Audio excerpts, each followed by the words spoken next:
Hello दोस्तों, आप लोगों ने कल की मूवी देखी होगी। कल की मूवी में एक जगह के बारे में बहुत ज़्यादा बताया गया है। वो जगह है सांबाला। सांबाला वाकई में कोई ऐसी जगह है या फिर ये मिथ्य है?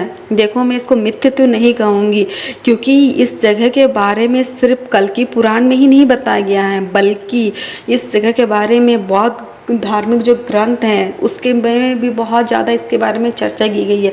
उसमें इस जगह का नाम को सांग्रीला बताया गया है। और दोनों में अंतर है या फिर सेम है, इसके बारे में तो मुझे पूरी जानकारी नहीं है, बट बहुत सारी चीज़ें ऐसी है जो मिलती जुलती है। जब हम संबाला की बात करते हैं तो ये संबाला शब्द हमें मिला है कल की पुराण से। कल की पुराण में बताया गया है कि जब भगवान विष्णु का जन्म होगा कलयुग में, कलयुग का अंत करने के लिए, कलयुग में होने वाले पापों का अंत करने के लिए, तब उनका जन्म संबाला में होगा। और संबाला को जो उनका लोकेशन है वो हिमालय के क्षेत्र में ही है, लेकिन ये हिमालय का क्षेत्र नेपाल वाला है, उत्तराखंड वाला है या फिर जम्मू कश्मीर वाला है, इसके बारे में पूरी तरह से डिटेल्स नहीं दिया गया है। लेकिन जो बौद्ध धार्मिक ग्रंथ हैं, इस ग्रंथ में सांग्रीला का जो लोकेशन बताया गया है ये तिब्बत के पठार के आसपास के क्षेत्र को बताया गया है। तिब्बत के पठार के आसपास का क्षेत्र, और स्पेशली अगर मैं कहूँ तो कैलाश के आसपास का क्षेत्र, उनका अभी भी कैलाश जो पर्वत है इनके सामने इनका एक मठ है, वो जगह इनके लिए बहुत पवित्र है। बौद्ध जो धार्मिक अनुयायी हैं ये जाते हैं कैलाश पर्वत की यात्रा में, यहाँ पे ये आराधना करते हैं। इनके लिए कैलाश पर्वत का बहुत ही महत्व है। बौद्ध धर्म के हिसाब से सांग्रीला आप तभी जा सकते हो जब आप मन से शुद्ध होगे, आप बहुत ज़्यादा धार्मिक होगे और बहुत ही ज़्यादा भगवान में विश्वास करने वाले हो, तो आप आध्यात्मिक तरीके से आप सांग्रीला में जा सकते हो। सांग्रीला को सैटेलाइट से नहीं देखा जा सकता है, इसे सिर्फ आप धार्मिक रूप से ही जा सकते हो, इसमें प्रवेश कर सकते हो। अगर आपकी आत्मा शुद्ध है तो ही आप इसमें प्रवेश कर सकते हो। बौद्ध अनुयायियों के हिसाब से ये जगह तिब्बत के पठार के आसपास, कैलाश मानसरोवर के आसपास का क्षेत्र होगा। और मेरा भी लॉजिक जहाँ तक है ये जगह वहीं होनी चाहिए। भले ये जगह जो है आज 4500 मीटर ऊपर है, लेकिन अगर जिस हिसाब से क्लाइमेट चेंज हो रहा है, ग्लेशियर पिघल रहे, समुद्र का स्तर बढ़ रहा है, तो भविष्य में हो सकता है जो अभी जो हम लोग जहाँ रह रहे हैं ये जगह डूब जाए और लोग आगे की तरफ पलायन करें, यानी कि पर्वतों की ओर पलायन करें। अगर ग्लेशियर सारे पिघल जाएंगे तो आपको पता है कि जो एवरेस्ट है ये यहाँ पे सिर्फ धूल बच जाए, क्योंकि ये जो जगह है टेथिस सागर से मिलकर बनी है। तो उस ये जगह पे ग्लेशियर पिघल जाएगा तो यहाँ तो रहना मुश्किल है, और हिमालय के क्षेत्रों में भी रहना मुश्किल है। लेकिन पठारी क्षेत्र जो होते हैं ये नीचे से तो हमें बहुत ही ऊंचा नज़र आता है, लेकिन जो ऊपर ये पूरी तरह से समतल होते हैं, यहाँ पे हम रह सकते। भले यहाँ आज पानी की कमी है, लेकिन आपको ऐसा नहीं लगता कि आज से 1000 साल के बाद यहाँ भी क्लाइमेट चेंज की वजह से मानसून आ जाए? क्यों नहीं ऐसा हो सकता? क्योंकि विश्व के अलग अलग जगहों पे ये सब घटनाएं बदलते रहती हैं। आज जहाँ सहारा मरुस्थल है, वाकई ऐसा नहीं है कि वहाँ पे पहले भी रेती होगा, जाहिर सी बात है वहाँ पर भी पानी वगैरह सब कुछ होगा। आज जो अरब की खाड़ी है, अरब से जहाँ से हमें आज पेट्रोल वगैरह मिलता है, वो जगह कभी कभी समुद्र में डूबी हुई होगी। जो आज सऊदी अरब वाला क्षेत्र है ये कभी ना कभी तो डूबी होगी ना समुद्र में, तभी आपसे अभी हमें मिल रहा है पेट्रोल वगैरह। तो पृथ्वी का जो लोकेशन है, क्लाइमेट है, ये हमेशा चेंज होते रहता है। ऐसा नहीं है कि आज अगर हम जिस जगह पे रह रहे हैं ये जगह वाकई में 1000 साल पहले वैसी ही थी। पठारी क्षेत्र में लोग रहना स्टार्ट किए हैं तब से, जब से समुद्र का स्तर बढ़ने लगा है।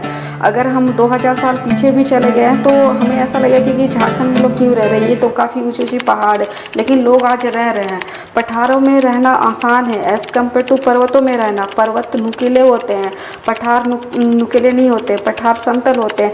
झारखंड के आसपास का क्षेत्र में शायद पहले लोग नहीं रहते होंगे ज़्यादा में, क्योंकि ये ऊंचे पर्वत जैसे थे, लेकिन आज लोग यहाँ पे इसलिए रह रहे हैं। क्यों? क्योंकि अभी हमें ऊंचाई का एहसास नहीं होते हैं। देखो सिंपल सी बात है, बहुत सारे जो क्षेत्र हैं वो समुद्र का जल स्तर बढ़ने की वजह से डूब चुके हैं। तो आज से 1000 साल के बाद भी ऐसा होगा। अगर ग्लेशियर सारे पिघल जाएंगे तो पानी का स्तर बढ़ेगा और लोग समतल जगहों से पर्वतों की ओर पलायन करेंगे। ऐसा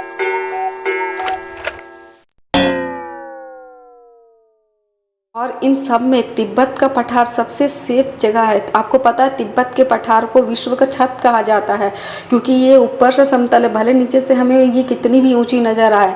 तो इस वजह से यहाँ पे इन फ्यूचर लोग जनसंख्या रहेगी।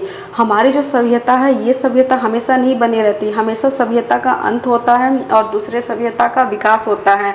आप लोगों को पता है सिंधु घाटी की सभ्यता खत्म हुई तो सिंधु घाटी सभ्यता के सारे लोग मर नहीं गए थे एक साथ, कुछ लोग बाहर, कुछ लोग बच गए थे और वही बचे हुए लोग बाहर बाद में वो गंगा घाटी के तरफ में आए।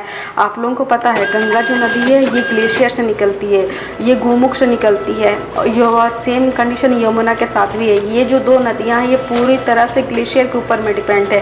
जैसे ही ग्लेशियर ख़त्म होगा इन दोनों नदियों का अस्तित्व भी ख़त्म हो जाएगा और उत्तर प्रदेश, बिहार और ये हिमाचल प्रदेश, जम्मू कश्मीर, पंजाब, यहाँ तक ये राजस्थान भी पूरी तरह से ये सूखे के क्षेत्र में बढ़ जाएंगे। रीज़न यही है क्योंकि ये जो पानी यूज़ करते हैं ये ग्लेशियर का पानी यूज़ करते हैं। अगर ग्लेशियर जब ख़त्म होंगे तो इनका भी अस्तित्व ख़त्म हो जाएगा। ऐसा ज़रूरी नहीं है कि हिमालय के क्षेत्र में हमेशा ग्लेशियर रहे। अगर मानो अगर प्रदूषण करना कम भी करते ना तो मैं सच बोलूँ ग्लेशियर नहीं रहेंगे। क्यों नहीं रहेंगे? इसके पीछे का कारण है प्राकृतिक इसके पीछे का कारण इसीलिए क्योंकि जो पृथ्वी का जो अक्ष है इसका रोटेशन है ये हमेशा बदलते रहता है। इसका जो झुकाव है 23.5 डिग्री, फिलहाल ये 23.5 डिग्री है पर ज़रूरी नहीं कि हमेशा 23.5 डिग्री ही रहती है। अभी जो साउथ और नॉर्थ पोल है इसमें भी हर 10,000 साल में रोटेशन होते रहता है और इसका जो अक्ष है ये बदलते रहता है। आप लोगों ने इस साल बहुत ज़्यादा गर्मी महसूस की थी, इसके पीछे कोई मानव का हाथ नहीं था, इसके पीछे हाथ था सूर्य का। सूर्य ने अपना रोटेशन चेंज किया था और ये रोटेशन हर 11 साल में होती है। इस वजह से इस साल बहुत ज़्यादा गर्मी पड़ेगी। ठीक है, 11 साल के बाद फिर ऐसे ही गर्मी पड़ेगी।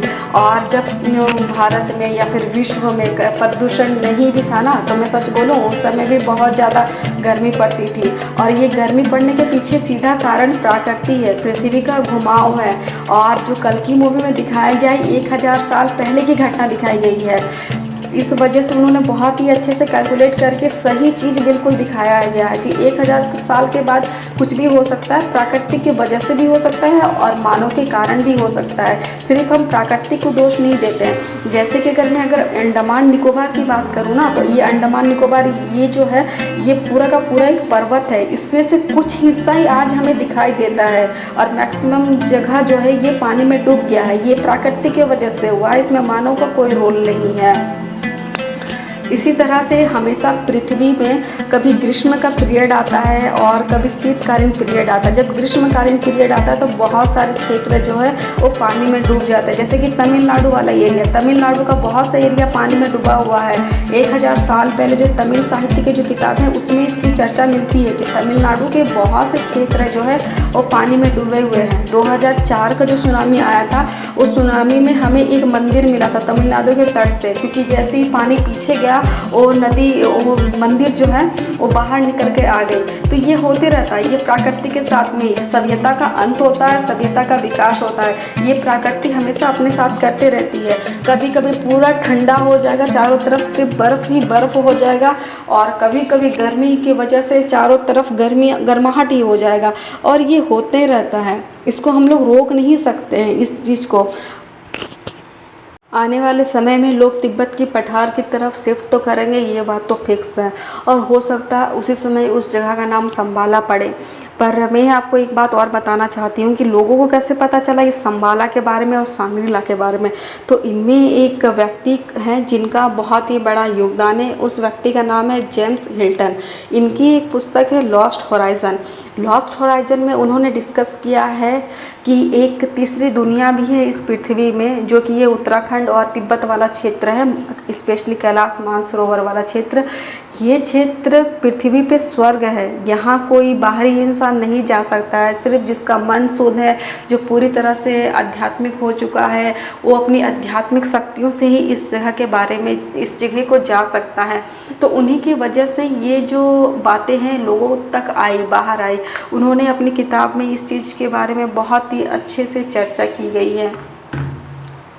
अगर इन फ्यूचर अगर पानी बहुत ज़्यादा बढ़ गया तो जाहिर सी बात है हम लोग पठार की ओर जाएंगे। तिब्बत की पठार पे आज कोई नहीं रहता, बट हम लोग रहेंगे वहाँ पे जाके। और हो सकता है उसी समय इस जगह का नाम शंबाला पड़े और इसी जगह पे कल्कि जी का जन्म हो, ये कुछ भी हो सकता है।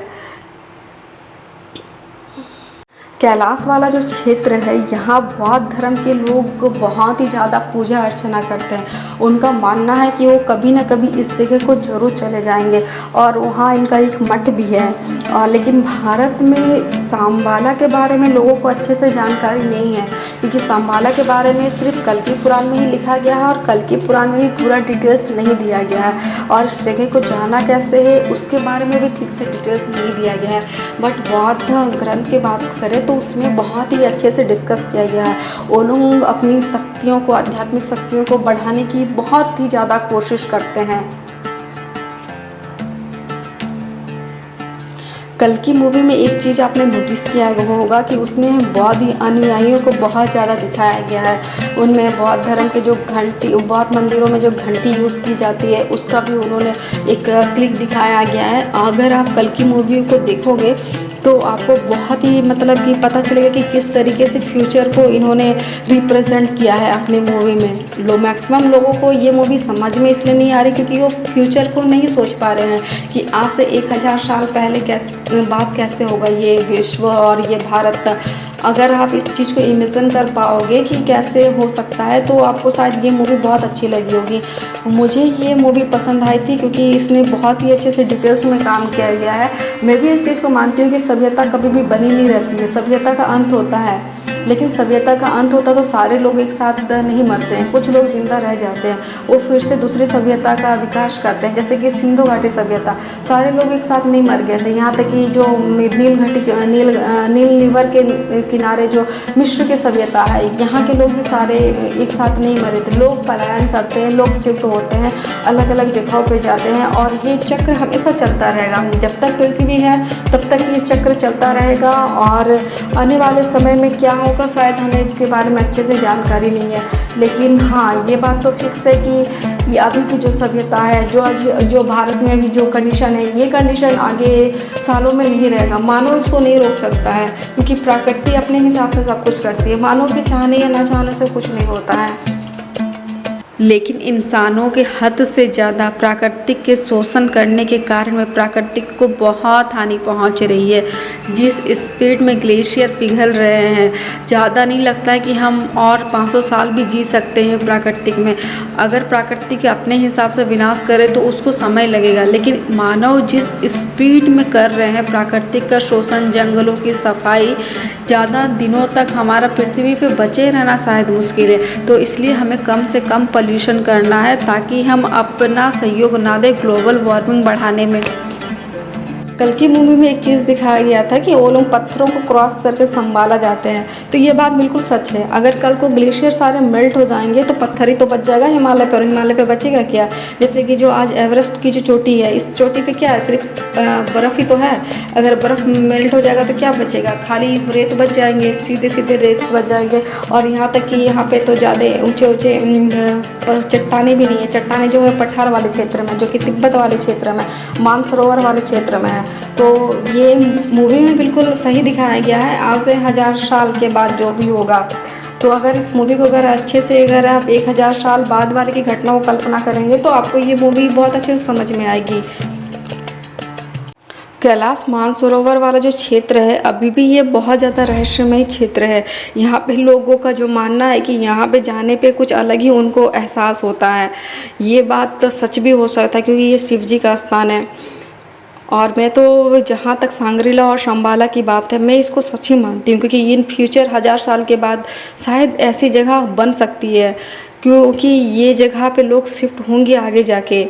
अगर आप सभी को मेरा ये वीडियो पसंद आया हो तो प्लीज़ लाइक कर दो, मेरे चैनल को सब्सक्राइब कर दो और वीडियो देखने के लिए आप लोगों का बहुत बहुत थैंक्स। प्लीज़ मेरे वीडियो को सपोर्ट करो, मुझे आप लोगों की सपोर्ट की बहुत ज़्यादा ज़रूरत है। वीडियो देखने के लिए आप लोगों का बहुत बहुत थैंक्स।